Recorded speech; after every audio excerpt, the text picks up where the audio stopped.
Selamat datang kembali di sesi eksplorasi mendalam kita. Hari ini kita bakal nyelam nih ke topik yang penting banget ya buat orang tua, pendekatan disiplin yang terstruktur. Betul sekali. Sumber-sumber kita kali ini tuh dasarnya dari riset psikologi perkembangan. Dan ada satu ide inti yang menarik banget, semua perasaan boleh dirasakan, tidak semua perilaku boleh dilakukan. Iya ya, itu kunci banget. Nah, misi kita sekarang ini mau coba bongkar sedikit ya pemahaman umum soal disiplin yang seringnya identik sama hukuman.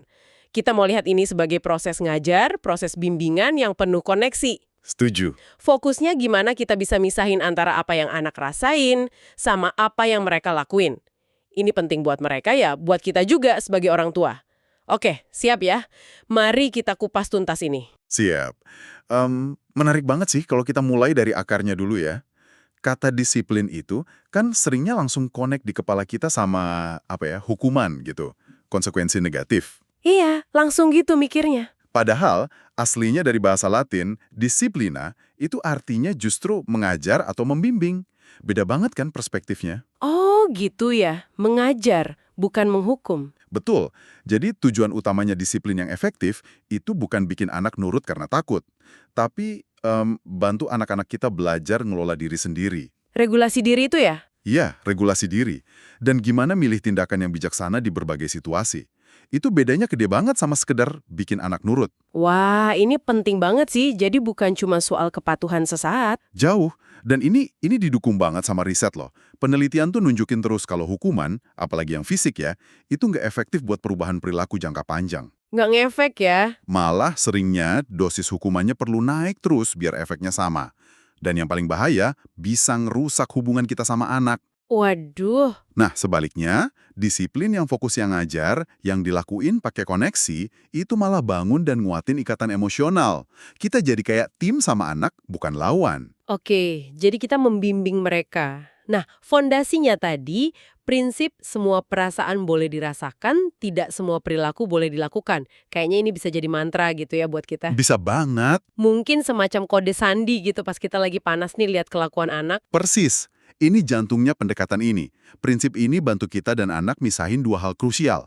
Perasaan pengalaman internal kita yang muncul gitu aja dan selalu valid sama tindakan atau perilaku. Nah, tindakan ini yang kita pilih sebagai respons atas perasaan itu. Tepat. Contohnya gampang kok ditemuin sehari-hari. Anak boleh banget marah luar biasa sama adiknya karena mainannya direbut. Perasaan marahnya sah. Wajar ya, anak kecil gitu. Wajar banget. Tapi mukul adiknya, nah perilakunya itu yang nggak bisa diterima. Atau anak boleh aja nggak suka rasa bawang di masakan nenek. Itu kan selera. Iya, preferensi. Tapi ngejek masakannya, ngomong kasar, itu perilaku yang nggak sopan. Itu nggak boleh. Oke. Jadi perasaannya kita terima, oh kamu marah ya gitu. Tapi perilakunya kita batasi. Tapi mukul nggak boleh ya gitu. Betul. Manfaatnya apa sih misahinnya ini? Signifikan banget. Pertama, kita nggak nanamin rasa malu, shame ke anak, cuma gara-gara dia ngerasain emosi tertentu. Jadi dia nggak merasa aku anak jahat karena marah gitu ya. Persis. Semua emosi kan normal. Marah, sedih, kecewa, iri, itu paket jadi manusia. Pas kita akui perasaannya, Mama paham kamu kesel banget karena kita buka pintu koneksi. Anak merasa dipahami. Iya. Nah, dari posisi udah nyambung itu, baru kita bisa kasih batasan perilaku yang jelas. Tapi mukul itu menyakiti. Jadi nggak boleh. Ayo kita cari cara lain kalau marah. Ini langsung ngelatih regulasi emosi mereka. Belajar ngelola ombak emosinya ya, biar nggak kebawa arus ke tindakan jelek. Betul. Biar nggak tenggelam atau kesapu gitu aja. Ini menarik sih, soalnya ini kan berlaku juga buat kita orang dewasa ya. Oh, jelas. Kita mungkin sebel banget kena macet, wajar. Tapi apa kita bakal klakson terus-terusan atau maki-maki orang? Nah, itu kan udah pilihan perilaku. Tepat sekali. Prinsip ini universal. Ngakuin dan ngelola perasaan kita sendiri itu langkah pertama sebelum kita bisa bantu anak. Nah, ini dia nih nyambung ke peran kita sebagai orang tua. Seringkali tantangan terbesarnya malah di kita ya. Sering banget. Reaksi spontan kita pas lagi panas, wah itu bisa jadi bumerang. Ingat nggak sih cerita Christine di sumber yang kita bahas? Dia teriak ke anaknya, kita tidak teriak di rumah ini. Tapi sambil teriak. Iya. Ironis tapi nyata banget ya. Itu dia. Sumber ini benar-benar nekenin kalau akar masalah disiplin itu seringnya bukan cuma soal anak, tapi justru startnya dari kemampuan kita ngatur diri sendiri dulu. Itu poin krusial banget. Sebelum kita bisa jadi pemandu yang tenang buat anak, kita perlu lewatin badai emosi kita dulu. Nah, di sini kerangka kerja balance itu jadi alat bantu praktis banget. Balance, oke, gimana tuh? Ini langkah-langkah sadar yang bisa kita latih sebelum kita respons perilaku anak yang mancing emosi. Pertama, breathe, tarik napas. Simple tapi kuat. Ambil napas dalam, pelan-pelan. Ini nenangin sistem saraf kita. Oke, napas dulu. Lalu, acknowledge baggage. Akui bawaan emosi. Sadari bentar, apa pemicu personal kita di sini? Apa ini ngingetin masa kecil? Ada ketakutan apa? Jangan-jangan anakku nanti bandel. Kenali aja dulu. Oh, jadi refleksi sedikit ya. Iya. Terus, let it go. Lepaskan. Coba lepasin dulu pikiran-pikiran jelek atau ketakutan berlebih itu. Fokus ke sekarang. Lepaskan. Oke. Selanjutnya, assess present. Amati situasi saat ini. Lihat objektif. Apa yang sebenarnya terjadi? Perilaku anak ini wajar nggak buat umurnya? Konteksnya gimana? Mungkin dia capek, lapar. Lihat situasi nyatanya. Betul. Lalu, notice. Perhatikan naluri dan sensasi tubuh. Rasain badan kita. Bahu tegang, perut mules. Dan perhatiin juga bahasa tubuh anak. Dia kelihatan gimana? Stres, takut, penasaran. Sadari sinyal tubuh ya. Iya. Setelah itu, connect. Ciptakan koneksi. Sebelum ngomong, coba bikin jembatan empati. Kontak mata lembut, sentuh pundaknya, atau jongkok biar sejajar. Tunjukin kita lihat dia. Bangun koneksi dulu. Baru terakhir, engage. Eksekusi respons. Nah, setelah lewat langkah tadi, kita kan lebih tenang, lebih seimbang. Dari sini, kita bisa pilih respons yang disengaja, bukan impulsif. Respons yang tujuannya ngajar, bukan lampiasin emosi. Wah, ini bagian yang menurut saya sangat menarik. Jeda singkat buat proses internal ini, meskipun awalnya mungkin susah ya di tengah kaos, bisa benar-benar ngubah arah interaksi. Banget. Dari yang tadinya mau ngeledak, jadi respons yang lebih keukur, lebih sadar, tujuannya ngebimbing, bukan jadi orang tua sempurna, tapi lebih sadar aja sama respons kita sendiri. Benar sekali. Dan dari kondisi yang lebih seimbang itu, baru kita bisa pakai strategi disiplin yang efektif, yang fokusnya bukan hukum, tapi ngajar dan nguatin hubungan. Salah satu pilarnya itu konsekuensi terhubung. Konsekuensi terhubung. Gimana tuh? Ini bukan hukuman asal ya, tapi akibat yang nyambung jelas sama perilaku anak. Ada 3 jenis utama. Pertama, konsekuensi alami. Ini akibat langsung dari tindakan anak tanpa kita perlu ngapa-ngapain. Contohnya? Misal, mainan dilempar ke tembok, ya rusak. Nggak belajar buat ulangan, ya nilainya mungkin jelek. Tugas kita di sini malah nahan diri buat nggak buru-buru nyelamatin atau beresin. Biarin dia rasain akibat alaminya. Biar belajar langsung dari pengalaman ya, sebab akibat. Betul. Kedua, konsekuensi logis. Ini yang kita, orang tua, tentukan. Kuncinya, konsekuensinya harus logis dan nyambung langsung sama perilakunya. Harus relevan ya. Iya, contoh, kalau tongkat mainan dipakai mukul adik, ya konsekuensi logisnya tongkat itu diamankan dulu sebentar. Kalau anak langgar aturan gadget diam-diam, konsekuensi logisnya mungkin akses gadgetnya dikurangi besoknya. Ini ngajarin tanggung jawab tanpa bikin malu. Oke, logis dan nyambung, terus yang ketiga? Ketiga, konsekuensi kolaboratif. Ini bagus banget apalagi buat anak yang udah gedean atau remaja. Kita libatin mereka nentuin konsekuensi sebelum aturan dilanggar. Didiskusiin bareng gitu? Iya, misalnya duduk bareng bahas aturan main medsos dan apa konsekuensi yang adil kalau sampai ada cyberbullying. Keterlibatan ini bikin mereka merasa punya aturan itu juga. Menarik. Selain konsekuensi yang sifatnya reaktif gitu, sumber kita juga nekenin strategi proaktif ya. Kayak menciptakan kondisi sukses biar perilaku baik lebih sering muncul. Nah, ini juga penting banget. Kita nggak cuma fokus madamin api, tapi juga nyegah kebakaran.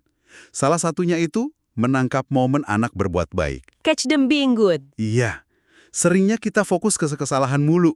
Padahal, kasih perhatian positif pas anak nunjukin perilaku baik itu efektif banget. Tapi hindari pujian umum kayak anak pinter. Pakai pujian spesifik. Gimana contohnya pujian spesifik? Misalnya, Wah, Mama lihat tadi kamu sabar nunggu giliran ayunan, bagus sekali caramu berbagi sama teman. Jadi jelas perilakunya apa yang bagus. Fokus ke aksi, bukan label. Oke, jadi deskriptif ya. Tepat. Lalu, kekuatan memberi label emosi. Bantu anak, ya kita juga sih, bangun kosakata emosi. Normalin aja punya banyak perasaan itu wajar. Dan ada cara sehat buat ungkapinnya. Jadi kita juga contohin gitu. Iya, misalnya kita bilang, aku lagi agak cemas nih, perutku rasanya kayak ada kupu-kupu pas kita gugup. Itu bantu anak kenali dan namain pengalaman internalnya. Ini fondasi regulasi emosi. Penting banget ya punya nama buat perasaan itu. Banget. Terakhir, jangan remehkan rutinitas yang dapat diprediksi. Jadwal harian yang konsisten itu ngasih rasa aman dan struktur. Bukan kaku ya, tapi teratur. Ini bantu anak merasa dunianya bisa ditebak. Bikin tenang ya. Dan secara otak, ini bagus buat bangun fungsi eksekutif. Kemampuan ngerencana, ngatur diri, ngendalin impuls. Ada satu lagi nih, pendekatan yang disebut disiplin induktif dari Hoffman. Itu gimana cara kerjanya? Oh iya, disiplin induktif ini beda banget sama dua cara lain yang sering dipakai tapi kurang efektif. Pakai kekuasaan, pokoknya nurut mama, atau tarik cinta. Mama kecewa deh kalau kamu gitu. Itu sering tuh kedengeran. Nah, fokus disiplin induktif itu ngajak anak mikir dan ngerasain gimana perilaku dia ngaruh ke orang lain. Tujuannya bukan bikin anak merasa jelek soal dirinya, shame, tapi bangun rasa bersalah yang basisnya empati. Rasa bersalah yang sehat gitu ya. Iya, rasa bersalah adaptif karena sadar tindakannya nyakitin orang. Langkahnya simpel kok. Ambil jeda bentar, nilai apa sih yang mau ditanamin? Bantu anak hubungin perilakunya ke nilai itu, terus jelasin konkret gimana tindakannya ngaruh ke orang lain. Contohnya gimana? Lihat deh, adik jadi sedih nangis karena mainannya kamu rebut paksa. Ingat kan, kita sepakat buat saling hargai barang masing-masing, fokusnya ke dampak ke orang lain, dan nilai yang dilanggar. Jadi ngajak mikir ya, bukan cuma nurut. Oke, setelah kita bahas yang efektif-efektif nih, penting juga kita singgung yang justru nggak efektif atau malah bahaya menurut riset. Wajib itu, biar kita waspada. Sumber kita tegas banget di beberapa poin. Pertama jelas, hukuman fisik. Apapun bentuknya, mukul, nampar, nyubit, Itu udah jelas nggak boleh ya. udah jelas banget dari riset puluhan tahun. Nggak efektif jangka panjang, malah berisiko ngerusak perkembangan kognitif, sosial, emosi anak, dan ningkatin kemungkinan anak jadi agresif. Walaupun mungkin ada yang bilang kalau dibarengin sayang nggak apa-apa. Ada studi bilang kehangatan ortu bisa sedikit ngurangin dampak negatifnya, tapi kesimpulan ahli tetap sama. Jangan dilakukan. Nggak direkomendasiin. Oke, terus gimana sama hukuman yang sifatnya emosional? Kayak ngancam, bentak-bentak. Itu juga masuk kategori nggak efektif dan berpotensi ngerusak. Termasuk ngancem, bentak terus-terusan, mempermalukan anak, shaming, atau kasih konsekuensi nggak nyambung. Misalnya dihukum nggak boleh berenang karena nilai matematikanya jelek gitu ya. Nah, itu contohnya. Itu biasanya muncul dari reaksi impulsif kita pas stres. Nggak ngajarin apa-apa, malah bisa ngerusak rasa percaya anak ke kita. Terus soal time out, itu gimana? Nah, time out, sumber kita bilang, kalau dilakuin dengan tenang dan singkat, mungkin nggak bahaya banget. Tapi efektivitasnya buat ngajar itu diragukan. Jadi bukan buat anak merenungi kesalahan. Anak kecil seringnya belum bisa gitu kalau lagi diisolasi. Mungkin time out lebih pas jadi kesempatan buat kita, orang tuanya, ngambil jeda nenangin diri, bukan hukuman buat anak. Oke, perspektif menarik. Ada lagi yang perlu dihindari? Terlalu ngandelin logika atau negosiasi panjang lebar, apalagi sama anak kecil atau anak yang lagi emosi tinggi. Nggak bakal masuk ya? Susah masuk. Otak emosinya lagi aktif banget. Penjelasan rasional disimpan aja buat nanti, pas suasana udah adem. Tentu aja ya, semua ini nggak bisa dipukul rata buat semua umur kan. Harus disesuaikan sama tahap perkembangan anak. Betul sekali, fleksibilitas itu kunci. Yang works buat toddler ya beda sama remaja. Buat balita misalnya, pengalihan perhatian cepat, batas fisik jelas, fokus ke aman. Yang penting aman dulu ya. Iya. Masuk usia prasekolah, baru kita bisa mulai kasih penjelasan simpel, hubungin aksi konsekuensi logis yang gampang dia ngerti. Kalau mainan dilempar, rusak loh, nggak bisa dimainin lagi. Kalau udah SD atau pra-remaja gimana? Nah, usia SD udah bisa mikir lebih jauh. Kita bisa lebih banyak pakai penalaran, diskusi dampak ke orang lain. Disiplin induktif jadi relevan banget. Usia twin atau pra-remaja, tantangannya beda lagi. Butuh mandiri ya mereka. Banget. Jadi pendekatan kolaboratif makin penting. Libatin bikin aturan, tentuin konsekuensi bareng. Diskusi bisa lebih kompleks. Kita harus pinternya imbangin kebutuhan mandiri mereka sama batasan yang tetap jelas. Ingat deh, ada ide kreatif soal pakai isyarat rahasia gitu ya. Kayak sentuh telinga atau kode tangan, biar nggak negur verbal di depan umum yang bikin malu. Itu contoh bagus. Gimana kita tetap konsisten, tapi jaga koneksi dan hargai perasaan mereka, apalagi depan temannya.